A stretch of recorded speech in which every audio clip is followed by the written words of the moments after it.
Whenever there's a significant crime that happened, I will meet with the victim or the witness of the crime and see if they can recall what the person looked like that committed it.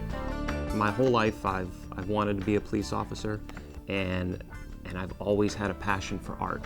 When I was 11 years old, flipping through the channels, and on PBS, Bob Ross was on. You know, this guy's knocking these paintings out in a half hour, and it looks easy. So I saved up a few months, and I went up and I bought the Bob Ross paint set. And I started knocking out these oil paintings. My parents have a radio show, and they said, we have a surprise for you. We got Bob Ross to come and be on the radio show. I was all excited. I'm like a kid in a candy store. I got all my oil paintings together, I grabbed them all, and I went to my dad's studio, and there he was, and I showed him my work. And he said, Chris, how about one day you and your family come out to my house, he lived in Longwood, and we'll do a painting. So we went out to his house, and we went into his studio, and he put one of the paintings that he had up on the wall. And he says, paint that painting. And he watched me paint it, and till this day, I still have that painting. That's when I knew that this was something that I wanted to do. That's something that just ran parallel throughout my life, was being an artist and wanting to be a police officer. A lot of times when I sit down with a victim, they're nervous, understandably.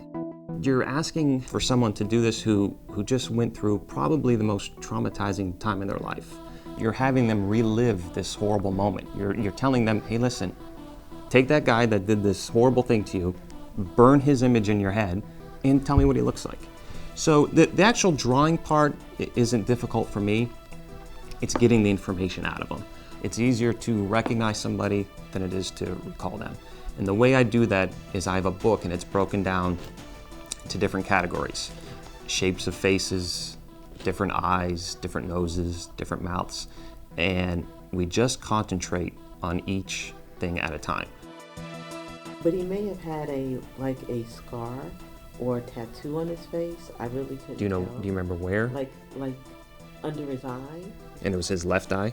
Yes, it was his left eye. I don't show it to him as I draw it. Draw the whole thing, it's a preliminary sketch. And then when it's all said and done, I'll show it to them. I'll have them rate it, scale to 1 to 10. I would rate that as probably a 7. A 7? Yes. Okay. I'm thinking that his cheeks may have been a bit fuller. Once we agree on that, I then go back to the computer. I'll redraw it using the pencil sketch that I just did. I'll put a pose to the person, make them come to life, and airbrush it and make it look like the drawings you see.